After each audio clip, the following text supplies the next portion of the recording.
हरियाणा विधानसभा चुनावों को लेकर सारी पार्टियां एक्टिव मोड में हैं और अलग अलग पार्टियों की तरफ से अपने अपने प्रोग्राम रखे गए हैं जिसके तहत वो विधानसभा के लोगों तक पहुंच कर रही हैं। वहीं अगर भाजपा की बात की जाए तो अलग अलग रैलियां निकाली जा रही हैं और साथ ही साथ यात्राएं भी हो रही हैं, जैसे कि तिरंगा यात्रा इन दिनों निकल रही है। किस तरह से विधानसभा चुनावों की तैयारी चल रही है, बातचीत कर लेते हैं। हमारे साथ कैबिनेट मंत्री कंवरपाल गुर्जर है, इनसे जानते हैं। सर, किस तरह से देखते हैं, लगातार चुनावों को लेकर के रैलियां भी की जा रही हैं, यात्राएं भी निकल रही हैं और तिरंगा यात्रा की अगर खास तौर पर बात की जाए तो क्या मायने रखें?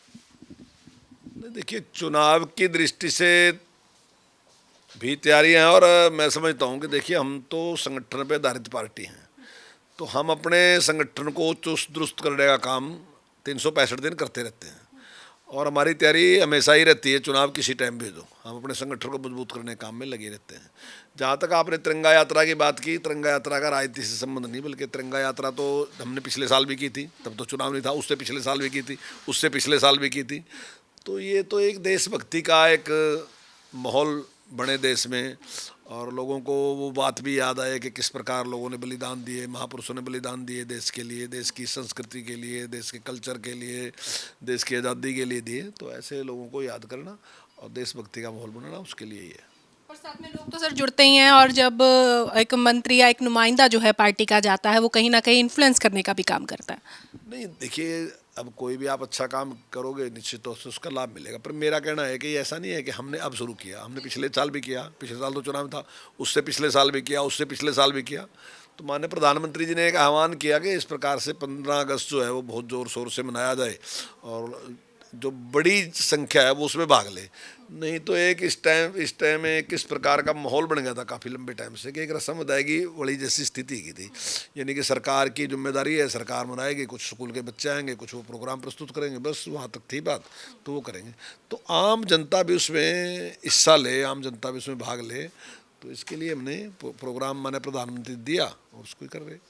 सर, लगातार देखा जा रहा है कि मुख्यमंत्री नायब सैनी जो हैं प्रदेश को सौगातें दे रही हैं, बहुत करोड़ों की परियोजनाओं का शिलान्यास किया गया है, उद्घाटन भी किया गया है। किस तरह से देखते हैं, क्या ये इफेक्ट डालेगा आगे चुनावों पर? नहीं, देखिए, चुनाव पे भी जो अगर आप अच्छा काम करोगे तो निश्चित तौर से उसका प्रभाव पड़ेगा, लेकिन डेवलपमेंट के काम हम पहले ही बहुत तेज़ गति से कर रहे हैं।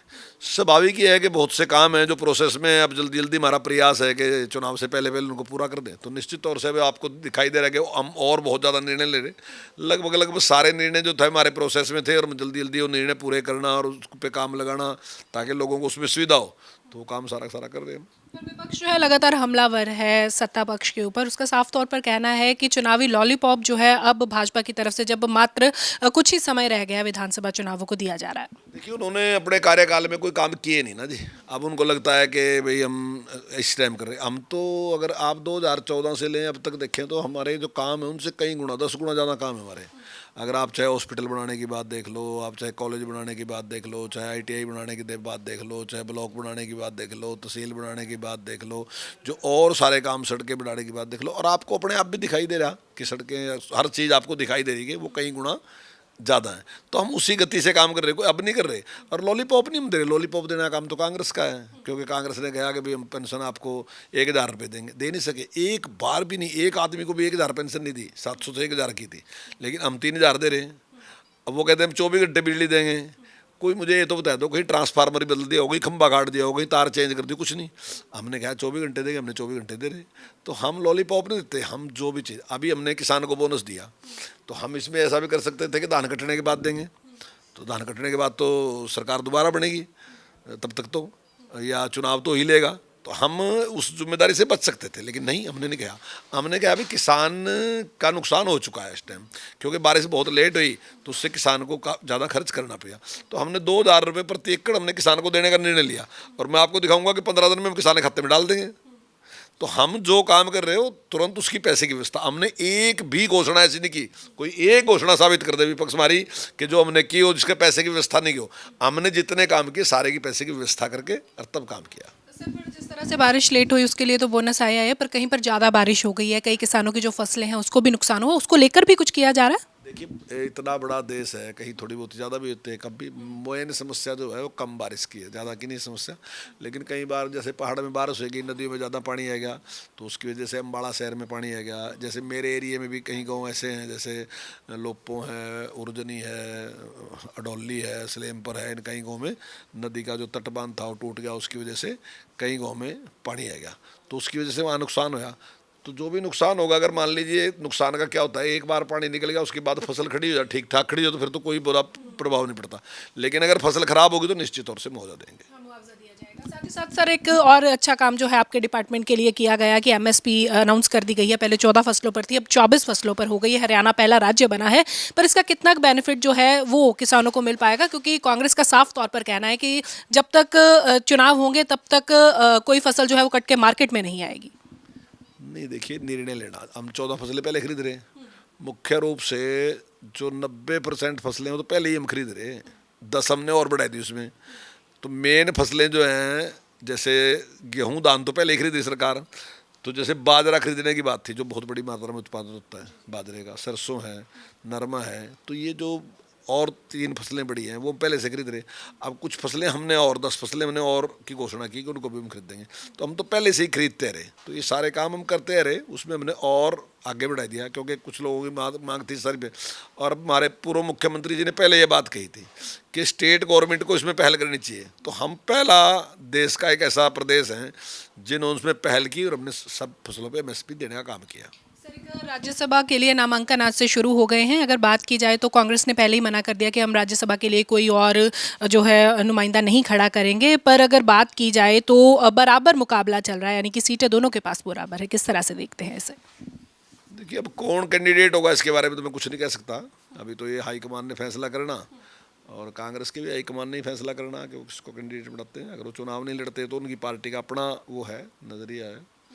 तो सर भाजपा भी लगातार तैयारी तो कर रही है, पर जहां पर कांग्रेस की बात की जाए तो एक तरफ हरियाणा मांगे हिसाब के लिए दीपेंद्र हुड्डा है, भूपेंद्र सिंह खुद है, वो काम लगे हुए हैं, इस तरह से यात्राएं कर रहे हैं।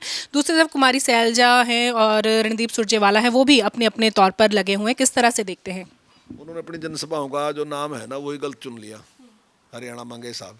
अभी साहब वो कहीं मांगते नहीं, हमारे तो लोग गए भी, अभी उनका प्रोग्राम था इधर जींद इलाके में, तो वहाँ हमारे जिला अध्यक्ष और गए थे जी, हम हिसाब देने वास्ते तैयार हैं, पूछ लो। तो पूछते नहीं साहब, बस वो उन्होंने नाम दे रखे मांगे साहब। हिसाब तो उन्हें अपने आप देना मुश्किल रहा।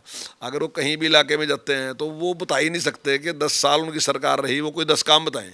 हमारे यहाँ अहमदनगर में आए थे, दीपेंद्र जी से किसी पत्रकार ने पूछ लिया कि कंवरपाल जी बार बार कहते हैं कि भाई आप बताओ क्या काम किए, वो बता ही नहीं सके कोई भी। एक थर्मल प्लांट का जिक्र किया उन्होंने, थर्मल प्लांट लगाया, उसके अलावा वो कोई काम ही नहीं बता सके कि 10 साल में उन्होंने क्या काम किए।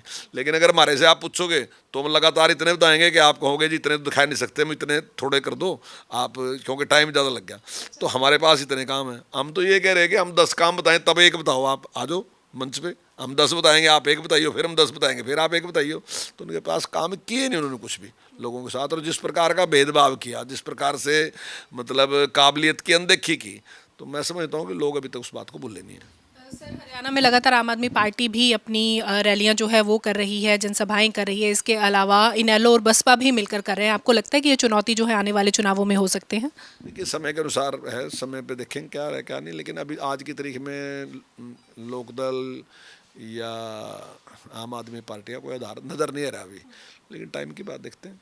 सर आखिरी सवाल आपसे लूंगी, सिरसा डेरामुखी राम रहीम को फरलो दी गई है, उसको लेकर के कहीं ना कहीं सरकार एक बार फिर से विपक्ष के निशाने पर आ गई है, इसे किस तरह से देखते हैं? सबको पता है कि फरलो जो है वो कोर्ट देता है, सरकार नहीं देती, ना सरकार के हाथ में होती है ये।